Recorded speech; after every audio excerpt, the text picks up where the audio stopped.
Well, the sun's going down. It's getting a bit darker, but I'm kind of anxious and I would like to finish up the book. So the last chapter is chapter 15. It's on page 211, and the title is The End of This Story and the Beginning of All the Others. So this is the book that just leads us, spearheads us into the world of Narnia. So here we go.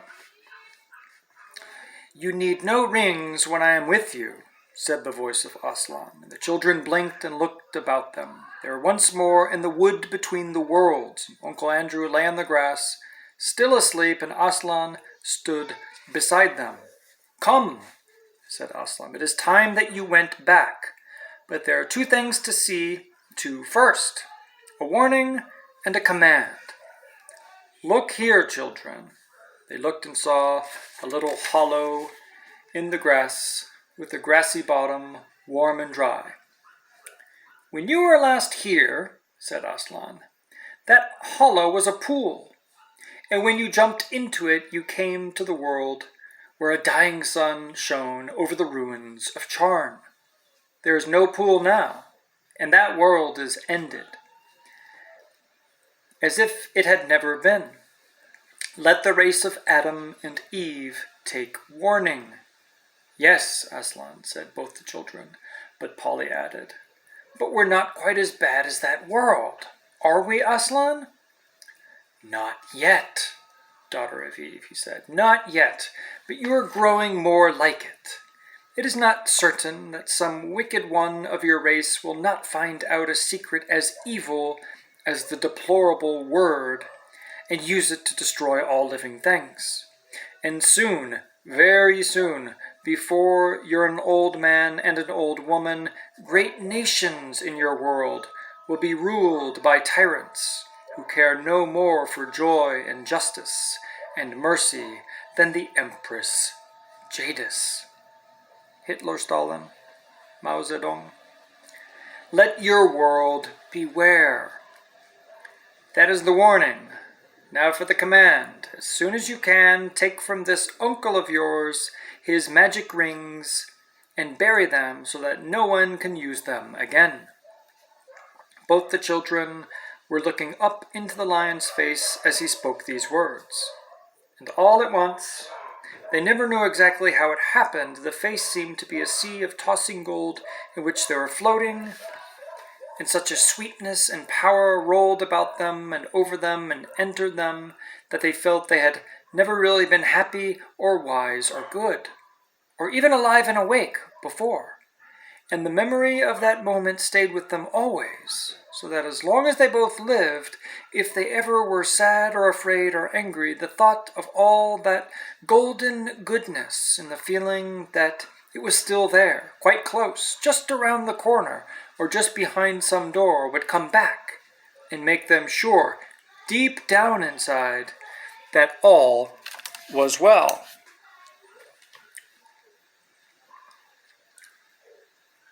Next minute, all three of them, Uncle Andrew now awake, came tumbling into the noise, heat, and hot smells of London.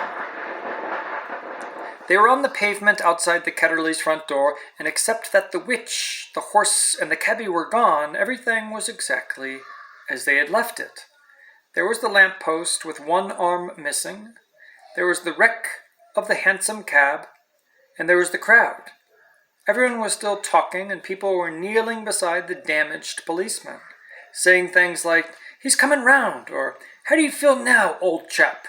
or "The ambulance will be here in a jiffy." "Great Scott," thought Diggory, "I believe the whole adventure has taken no time at all." It's just like A Wrinkle in Time and tesseracting. Most people were wildly looking round for Jadis and the horse. No one took any notice of the children, for no one had seen them go or noticed them coming back. As for Uncle Andrew, what between the state of his clothes and the honey on his face, he could not have been recognized by anyone. Fortunately, the front door of the house was open, and the housemaid was standing in the doorway staring at the fun. What a day that girl was having! and so the children had no difficulty in bustling Uncle Andrew indoors before anyone asked any questions. Stop doing fireworks. He raced up the stairs before them, and at first they were very afraid he was heading for his attic and meant to hide his remaining magic rings, but they needn't have bothered. What he was thinking about was the bottle in his wardrobe, and he disappeared at once into his bedroom and locked the door. When he came out again, which was not for a long time, he was in his dressing gown and made straight for the bathroom. "Can you get the other rings, Polly?" said Diggory. "I want to go to Mother." "Right. See you later," said Polly, and clattered up the attic stairs. Then Diggory took a minute to get his breath, and then went softly into his mother's room. And there she lay, as he had seen her lie so many other times, propped up on the pillows with a thin, pale face that would make you cry to look at it. Diggory took the apple of life out of his pocket. And just as the witch Jadis had looked different when you saw her in our world instead of in her own, so the fruit of that mountain garden looked different too.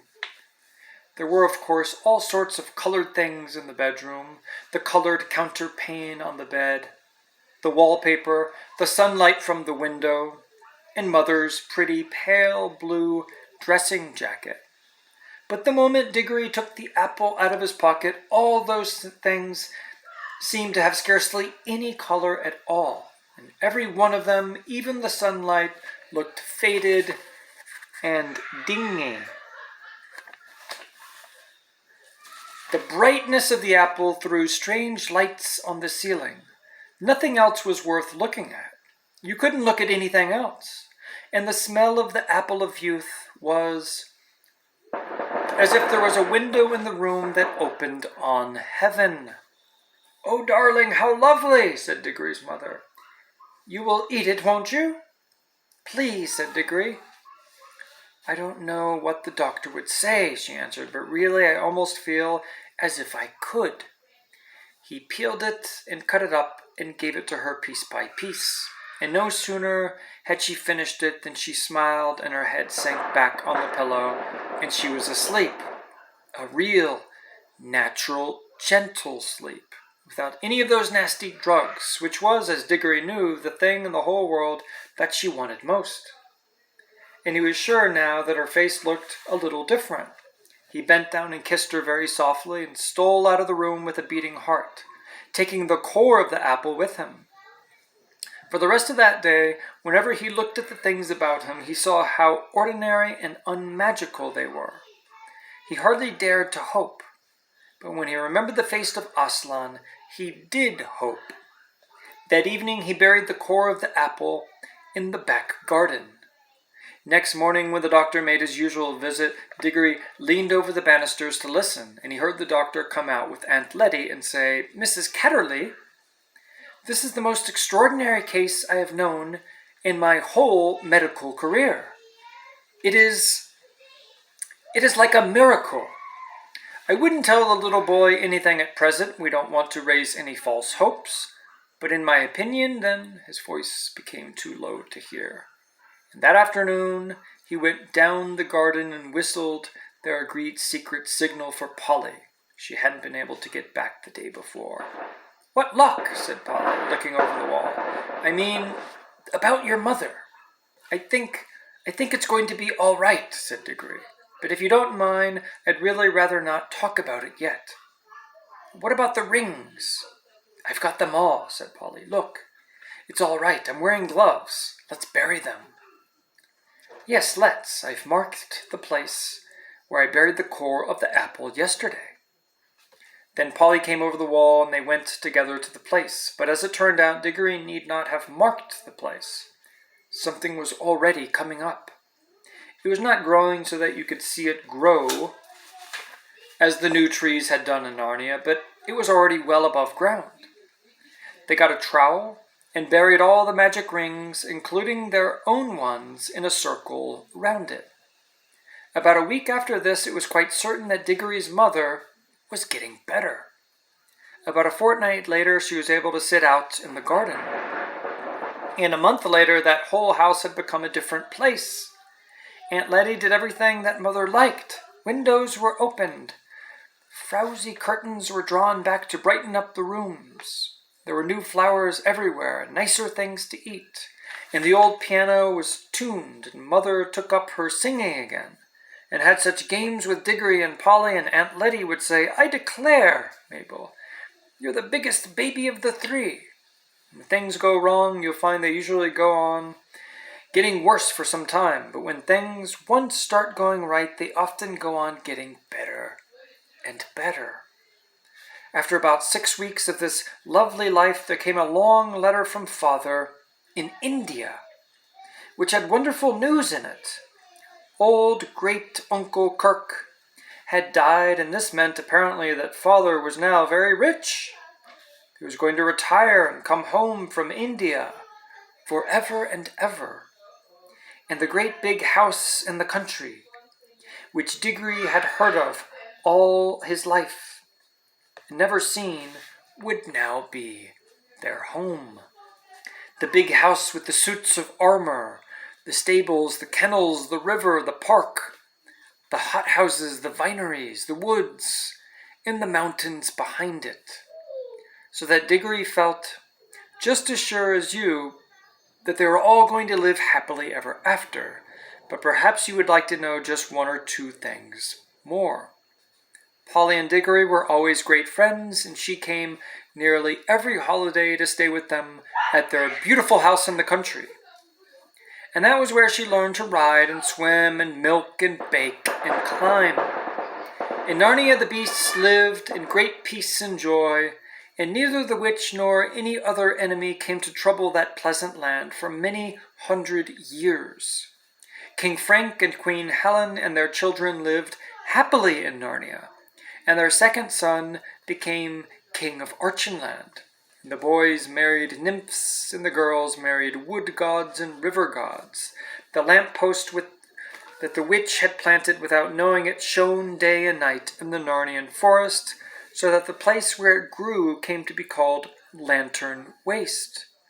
And when, many years later, another child from our world got into Narnia, on a snowy night, she found the light still burning. Lucy.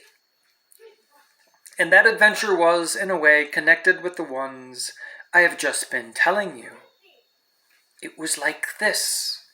The tree which sprang from the apple that Diggory planted in the back garden lived and grew into a fine tree, growing in the soil of our world, far out of the sound of Aslan's voice and far from the young air of Narnia.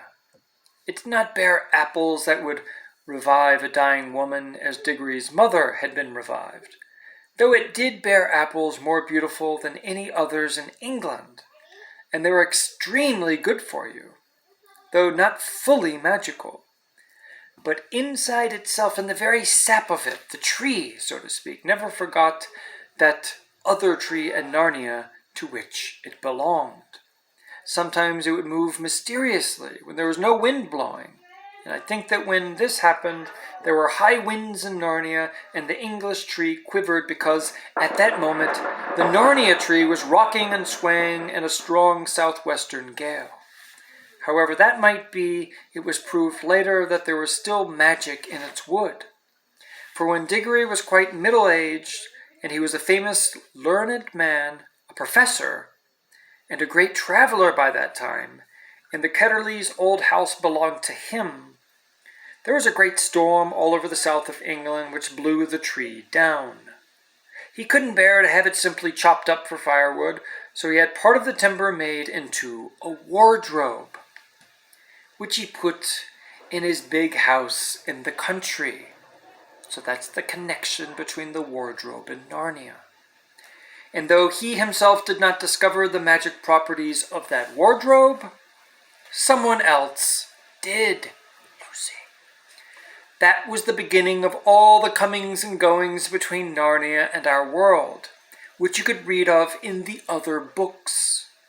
When Diggory and his people went to live in the big country house, they took Uncle Andrew to live with them, for Diggory's father said, "We must try to keep the old fellow out of mischief." and it isn't fair that poor Liddy should have him always on her hands. Uncle Andrew never tried any magic again as long as he lived. He had learned his lesson, and in his old age he became a nicer and less selfish old man than he had ever been before. But he always liked to get visitors alone in the billard in